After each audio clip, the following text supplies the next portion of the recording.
Chapter 15, MCU Program. A program was initiated in the whole East Hall at DVI called Management Control Unit Program, MCU.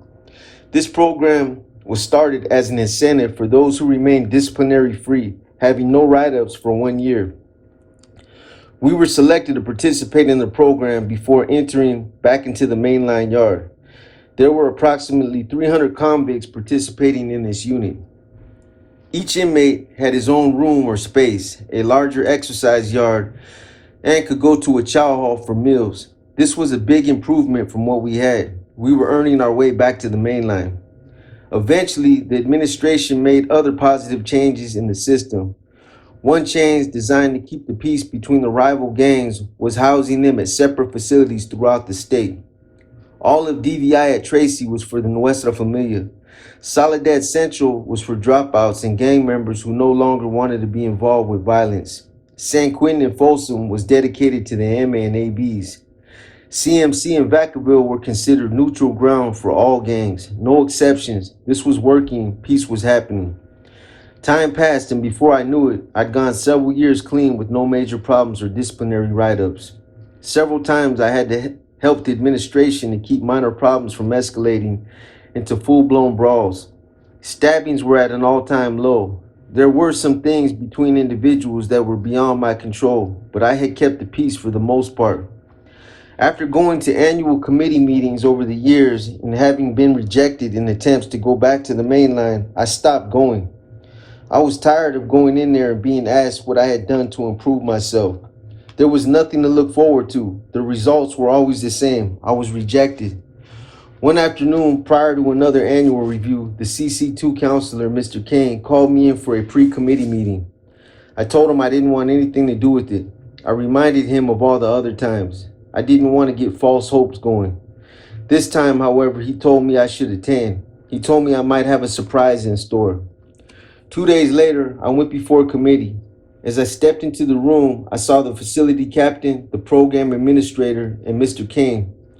They were all seated behind a large table going over paperwork. After introductions, which were for the record and not really necessary, Mr. Kane read an overview of why I was in the hole and what I'd done for myself during this time. Then he went on to say some good things about me. That was a surprise. It was the first time I was ever given positive remarks about anything I had done.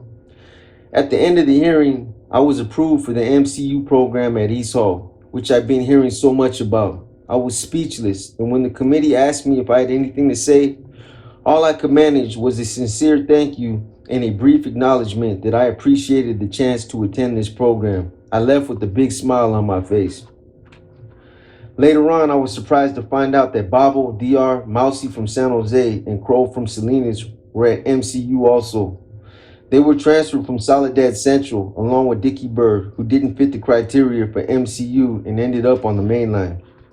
It usually took Sacramento 3 days or 30 days to approve any committee action regarding MCU program transfers to East Hall. I was upset when I heard a couple of guards talking about some company donating black and white TVs that were going to cells in the hole. Here it was, 1975, and after doing all those years without a TV or anything, now they were finally allowing them, and I was leaving. Just my luck. The electricians were installing the wiring and outlets for not only TVs, but lights as well. That would be a big improvement after all those years in the dark. When the electricians came to our tier, we all had to be temporarily moved for the job to be done. At that time, I was moved to East Hall. But prior to my leaving, I had to find a replacement. I settled on an NF member named Apple from New York. This individual was called Manzanas.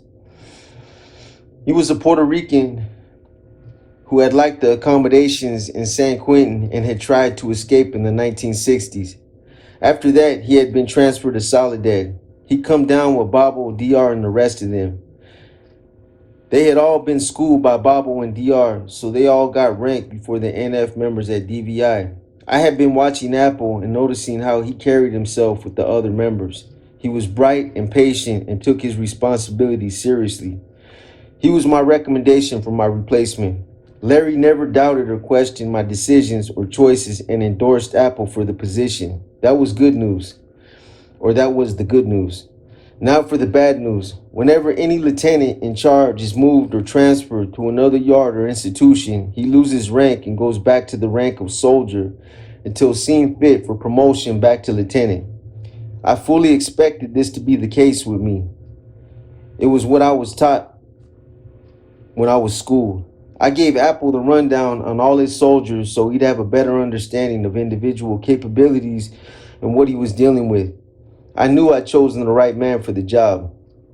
It was barely 2 months after Dickie Bird hit the main line when he ended up in the hole. He had been at CMC and was with a gang called Familia Cinco, Family Five, before coming to DVI. The FC was a gang who attempted to get started at CMC but never got off the ground because their members went into the NF or the MA. He was told that he would have to make a hit, and AB had got out of the line somehow and was in the kitchen one day. Dickie Bird saw him and took off on him, stabbing him as best he could. The AB was fighting back and by luck knocked the knife out of Dickie Bird's hand. By chance, Smiley from Salinas was there and ran over to help Dickie Bird. Dickie Bird, Smiley, and Bones, who happened to be in the area, were all rolled up for investigation.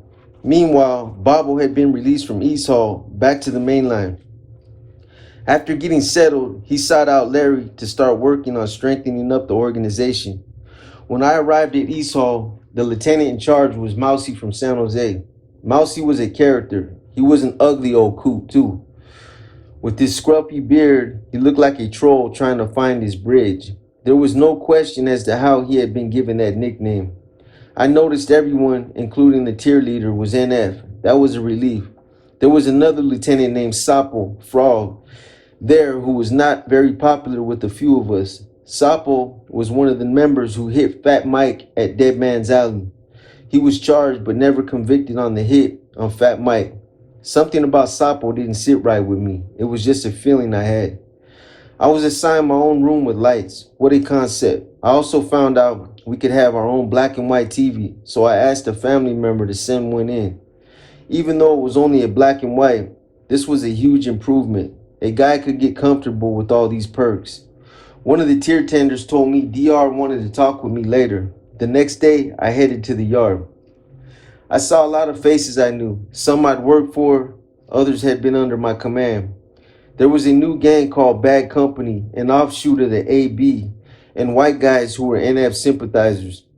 Another gang out of San Francisco, the Joes, Fong Boys, were also NF sympathizers. They had a colorful past from the 70s when they massacred an adversary group meeting at San Francisco's Golden Dragon restaurant. Joe Fong's brother died. They'd received a lot of notoriety when they bloodied these guys up. I noticed DR heading my way. We embraced and were glad to see one another. We chatted briefly before getting down to business. We established schedules for schooling the soldiers and went over plans to strengthen and improve the unity within the Nuestra Familia. After moving to East Hall, I didn't stay a soldier for long. Mousy was in the home stretch of doing his time.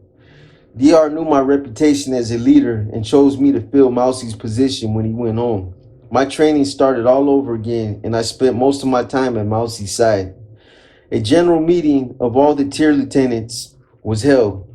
DR informed the other members that I would be taking over Mousy as first lieutenant and deserved the same respect they would give Mousy. The NF came out with a new constitution for the streets, and Mousy would be schooling the soldiers that were getting out within 90 days.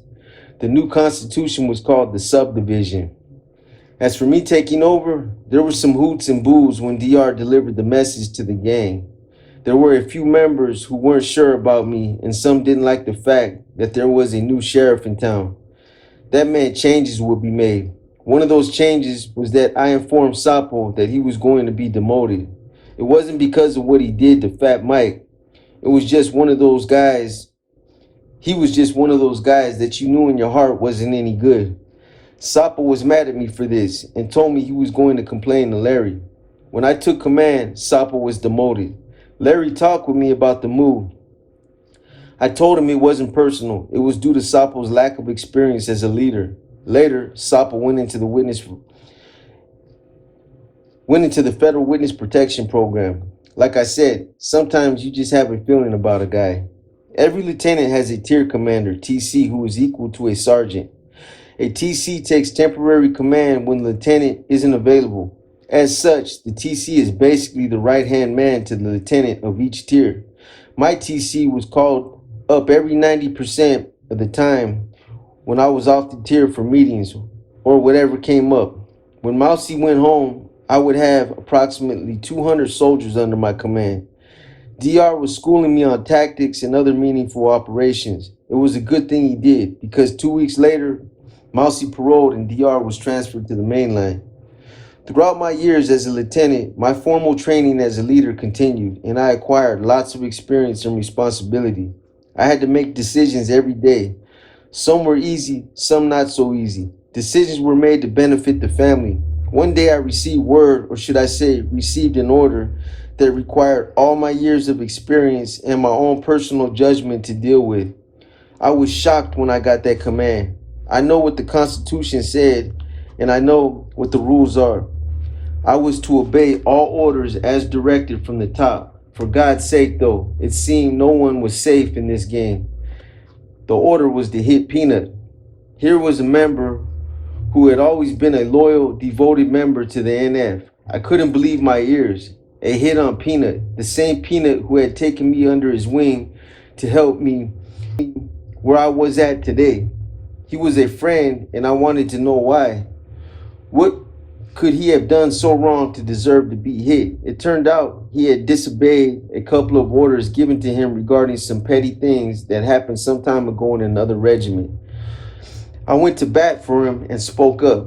I ran my ejections along to Larry and reminded him that all the things that Peanut had done to get to the NF to where he was today. I told him how Peanut had schooled me and others to make the NF run more efficiently. Larry did take this into consideration and thought about the request to reconsider Peanut's punishment. He had to be dealt with in some way, one way or another though. Larry informed me that he decided he would turn Peanut over to me and to make him my responsibility. He told me to handle him in any way I saw fit and that I knew I would make it right. And that he knew I would make it right. Later, I talked with Peanut about the orders to have him hit. He was really shaken up by this news. I guess I would be shaking too if I had just been told I had a hit on me. I told him that whatever it was that he had done in another regiment in the past, it was over. Whatever it was he did or didn't do from this day was ancient history. Peanut was greatly relieved and thankful for what I had done for him.